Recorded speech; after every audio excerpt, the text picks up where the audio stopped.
Welcome to the Preeti Gupta academy. और आज का मेरा टॉपिक वर्ब है। ये मैं बता दूं कि वर्ब जो है ये पार्ट्स ऑफ स्पीच का थर्ड पार्ट है, बहुत ही इंपॉर्टेंट है, ध्यान से देखेंगे। तो वर्ब को हिंदी में क्रिया कहते हैं।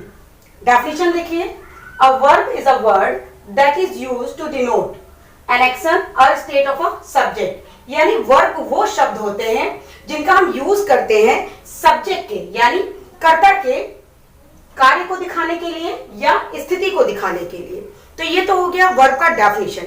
एक बहुत ही इंपॉर्टेंट बात आप सुन लीजिए कि बिना वर्ब कोई भी सेंटेंस कंप्लीट नहीं होता। कहने का मतलब एक सेंटेंस को कंप्लीट करने के लिए हमें तीन चीजों की जरूरत होती है। पहला सब्जेक्ट, दूसरा वर्ब और तीसरा ऑब्जेक्ट। अब एक एग्जांपल से समझिए, जैसे ही लाइक्स टी, वो चाय पसंद करता है। तो ही क्या हो गया? सब्जेक्ट हो गया। लाइक्स क्या हुआ? वर्ब हो गया। और टी क्या हुआ? ऑब्जेक्ट हो गया। अगर मान लीजिए मैं यहां से लाइक्स हटा देती हूं, यहां से मैंने लाइक्स हटा दिया, तो ही और टी मिलके क्या कोई कंप्लीट सेंस निकाल रहे हैं? कोई कंप्लीट सेंस नहीं निकाल रहे हैं। इसलिए वर्ब बहुत ही इंपॉर्टेंट है। किसके लिए? सेंटेंस को कंप्लीट करने के लिए। तो वर्ब को बहुत ही ध्यान से देखेंगे। अब मैं आगे बता रही हूं कि वर्ब को समझने के लिए हमें दो तीन बातों को समझना बहुत ही जरूरी है। सबसे पहले जो एक्शन होते हैं और स्टेट होते हैं, इसका क्या डिफरेंस है? तो एक्शन का मतलब होता है फिजिकल मूवमेंट और स्टेट का मतलब होता है स्थिति। ठीक है, इसको मैं इस तरीके से एग्जांपल देके समझा रही हूं। जैसे मान लीजिए मैंने कहा ही स्विम्स इन द रिवर। ठीक है, यानी वो तैरता है रिवर में। तो आप देखिए ये क्या है? तैरना है। तैरना क्या है? फिजिकल मूवमेंट है, फिजिकली एक्शन कर रहा है। ठीक है, तो यहां पे तो हो गया ये फिजिकल एक्शन। अब नेक्स्ट देखिए, he thought to go, वो जाने की सोचता है। ठीक है, तो सोचता है, ये क्या है? मेंटल एक्शन है। कहने का मतलब इसमें कोई भी बॉडी मूवमेंट नहीं हो रही है, कोई फिजिकली वर्क नहीं हो रहा, लेकिन वर्क हो रहा है। कैसा वर्क हो रहा है? मेंटल एक्शन हो रहा है। तो ये कैसा हुआ? Mental action. ठीक है, नेक्स्ट देखिए, he was a nice person, वो एक अच्छा व्यक्ति था। अच्छा व्यक्ति था, तो ये जो वॉज यूज हुआ है इसको हम कहते हैं बीइंग अ स्टेट। यानी ये इस वर्ड को हम लिंकिंग वर्ड भी कहते हैं, जिसका हम यूज करते हैं सेंटेंस की स्थिति को बताने के लिए, व्यक्ति की स्थिति को बताने के लिए। तो आई थिंक इतना पोर्शन आपका बहुत अच्छी तरीके से क्लियर हो गया होगा।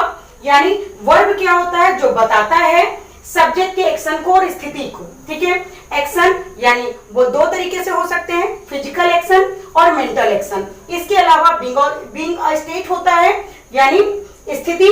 तो स्थिति को हम लिंकिंग वर्ब से भी कनेक्ट कर सकते हैं। तो ये तो हो गया वर्ब का डेफिनेशन। अब हम आगे देखते हैं कि आपको कि कैसे हम फिजिकल एक्शन, मेंटल एक्शन और स्टेट ऑफ बीइंग को फाइंड करते हैं। तो ध्यान से देखेंगे, फिजिकल एक्शन, मेंटल एक्शन और state of being.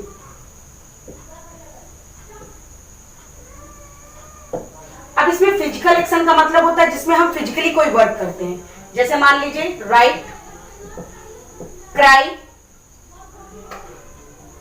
Singh, run, go. Mental action में मान लीजिए थिंक, रियलाइज, विश, सी, फील।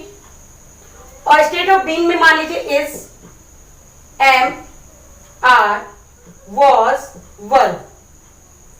कहने का मतलब इनको लिंकिंग वर्ब भी कहते हैं।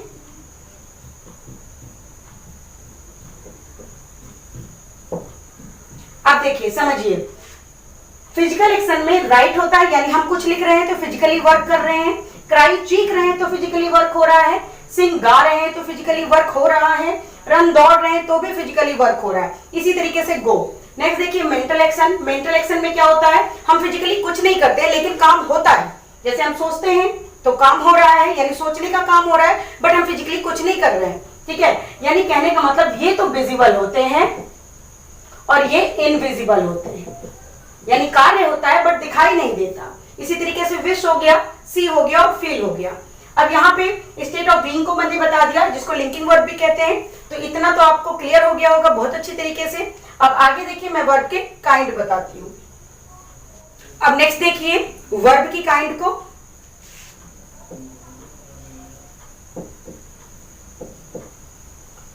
टू टाइप के काइंड्स होते हैं, एक होता है ट्रांजिटिव वर्ब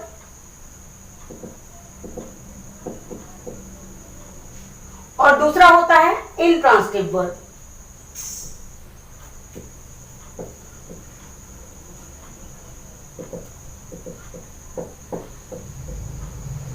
ट्रांजिटिव और इनट्रांजिटिव को समझने के लिए केवल हमें यह समझना है कि इसमें हैज अ सब्जेक्ट, इसमें सब्जेक्ट, हैज अ ऑब्जेक्ट, इसमें ऑब्जेक्ट होता है, हैज नॉट अ ऑब्जेक्ट, इसमें ऑब्जेक्ट नहीं होता है। यही समझना होता है। अगर हम ये समझ जाते हैं तो ट्रांजिटिव और इनट्रांजिटिव को फाइंड आउट करना बहुत इजी हो जाता है। अब देखिए ही राइट्स अ लेटर। अब यहां मैंने लिखा ही राइट्स। अब देखिए यहां पे क्या है, सब्जेक्ट, वर्ब, ऑब्जेक्ट, और यहां क्या है, सब्जेक्ट और only verb.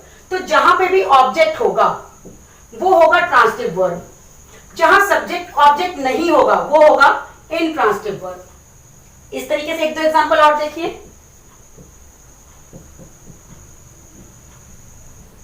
Rohan cleans his house. Rohan cleans his house, Rohan cleans. अब यहां देखिए रोहन क्लीन्स हिज हाउस, यानी रोहन क्या है, सब्जेक्ट है, क्लीन क्या है, वर्ब है, और हिज हाउस क्या है, ऑब्जेक्ट है। तो यहां पे भी रोहन अपना घर साफ करता है, यानी रोहन है, सब्जेक्ट है, वर्ब है और ऑब्जेक्ट है, ठीक है। यहां मैंने कहा रोहन साफ करता है, ठीक है, ऑब्जेक्ट नहीं है। तो यहाँ पे ऑब्जेक्ट है तो ये हो गया ट्रांजिटिव वर्ब, यहाँ ऑब्जेक्ट नहीं है तो ये इनट्रांजिटिव वर्ब। आई थिंक बहुत अच्छे से तरीके से ये क्लियर हो रहा होगा कि क्या होता है ट्रांजिटिव और क्या होता है इनट्रांजिटिव। यानी अगर ऑब्जेक्ट है तो वो ट्रांजिटिव है, ऑब्जेक्ट नहीं है तो वो इनट्रांजिटिव है। आई थिंक आपको वर्ब बहुत ही अच्छी तरीके से समझ में आ गया होगा।